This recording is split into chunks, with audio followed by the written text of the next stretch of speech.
Hi there, this is Mandy with FitTrex. This is Loretta, my sidekick, and today we're going to show you how to get more mobility through your feet. And this is good for anybody who's dealt with things like metatarsalgia or plantar fasciitis or all the way up to knee and hip issues. So anyway, let's get started. This is going to be a quick one, I hope. Let's try.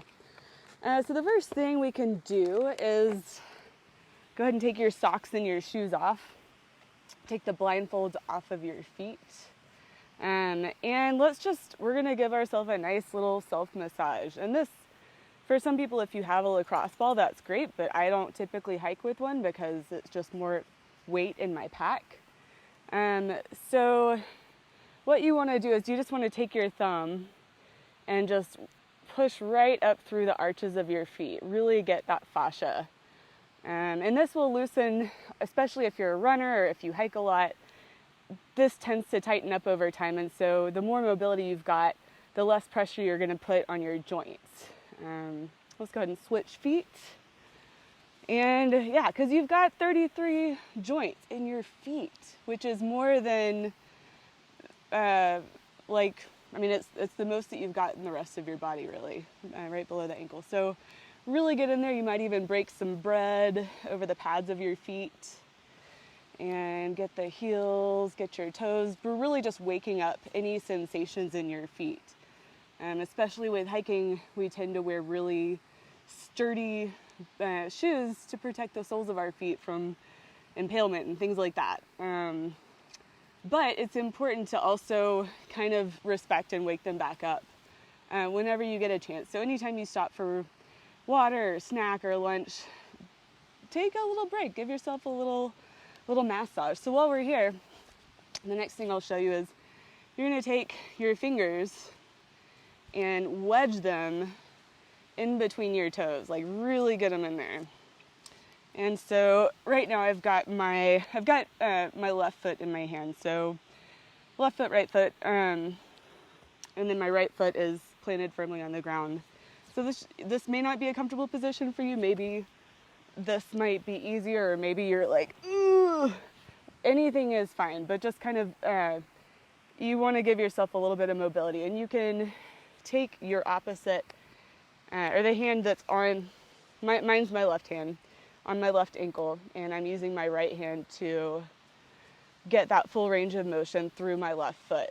And so I'm just kind of flexing and pointing and guiding that with my hand. And so let's go ahead and switch and do the other foot. Really get those fingers in there. If somebody walked up right now, I'd be like, ooh, I'm stuck, because they're so stuck in there. And this helps with your foot splay too. It gives you a lot more mobility. Again, the last thing we want is tightness in our feet when we're hiking. So really work to stretch that out. Okay, and if you have one available, grab a towel, and actually, if you have to pause it and go ahead and grab like an Nalgene water bottle too, if you've got one handy or something like that. Because what we're gonna do is we're gonna roll it up like we're gonna somebody in the shower room, but we're not. And you're gonna give yourself a nice calf stretch. If this is too much for you, or if you really have issues with your feet, like if you feel pain, don't do it, back off. But also recognize the difference between pain and discomfort. And if it's discomfort, see if you can sit with it and breathe into it. So you're gonna take your towel, put it behind, let's go ahead and say our right foot for this time. And you can keep your left foot right here if you need a little bit of support. This might be enough for you. You might be feeling it. But if you can, see if you can, the intention is to straighten your leg and pull back the toes with your towel. And so this stretches out your calves, and that's incredibly important. 9 times out of 10, if somebody says to me that they've got foot issues, or any issues really, the calves tend to be the culprit, or one of the culprits. I'll get into that later.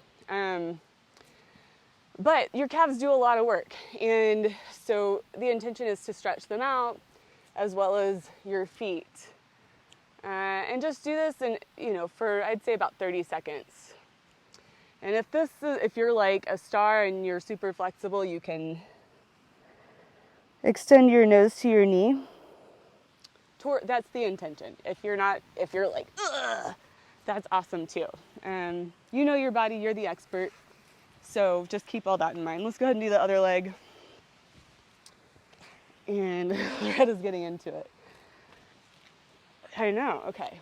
So we're stretching. Let's see if you can see this. Again, the towel helps you so that you're not just like, it gives you a little bit more to work with so that you can really, Loretta, you better door than a window, come here. Or you can use your dog to prop your leg up and get that really good stretch. Okay, well, let's just move on. Actually, so while we're down here, if you don't get anything else out of this video, I think this is probably one of the number one exercises that you should do if you're a runner, if you're into hiking. And so it's foam rolling. But when you're hiking, who the heck brings a foam roller? That's just weird and bulky. So my hack is using a Nalgene bottle, and you can roll it up in a towel, in a sweatshirt, any kind of soft material. And let's see if I can do this with Loretta right there. You're gonna lay it on the ground. You're gonna start with your ankle, like right on your Achilles tendon. This could be hard with all these rocks, but we'll try. And with your left leg on the ground and your palms supporting you right by your hips, you're gonna start to kind of press your weight into your calves and let them roll over your Nalgene or whatever you've got available. And this might feel incredibly painful. In fact, if you've never done this, you might double up on towels or sweatshirts or whatever you have available, because it can be painful. But if you do find a hot spot or something that you're like, oh, this is really uncomfortable, see if you can sit there. Give it a good 30 seconds, and the knots that have built up over time will, sorry, my camera's going dead, will eventually release. And so you're doing self-myofascial release right now. So after you've kind of gone down the middle through the gastroc soleus, you might turn your foot out and kind of get the outside. And I'm kind of rushing through this because we've got things to do and I'm trying to make this a short video. But yeah, let's go ahead and get the other foot. And again, you go down the middle, go down the side, and then go down on the inside. All right. And so this is the last thing I'm going to show you, and I'm a little reluctant because if you've got feet issues, or if you're like, oh, I've got some funky feet, I don't want to see them, I don't want to touch them, I don't want to mess with them. Well, I'm about to show you my funky feet. They look like Fred Flintstone and the penguin had a baby. Look at this. Okay, so look at that. And you've got your towel, right? So this works best like on a tent or canvas or something that's kind of slippery. But you're gonna take your towel and do some foot scrunches. So to begin, what we'll do is you'll take your foot out and you'll lift all of your toes up off the ground and then try to land them down one by one. And this is like, look at my foot splay. It's crazy. I could be like, I'm literally the penguin. All right, so you've got that nice splay. Now scrunch them up, and you can scrunch up your towel. And this is kind of working through your foot mobility. And so you'll do it 15 scrunches. I'm doing it kind of fast, but take your time. I'm doing about 15 scrunches per toe. And if you've got time, there's no reason, do 3 sets. I mean, why not? If you don't have time, that's cool too.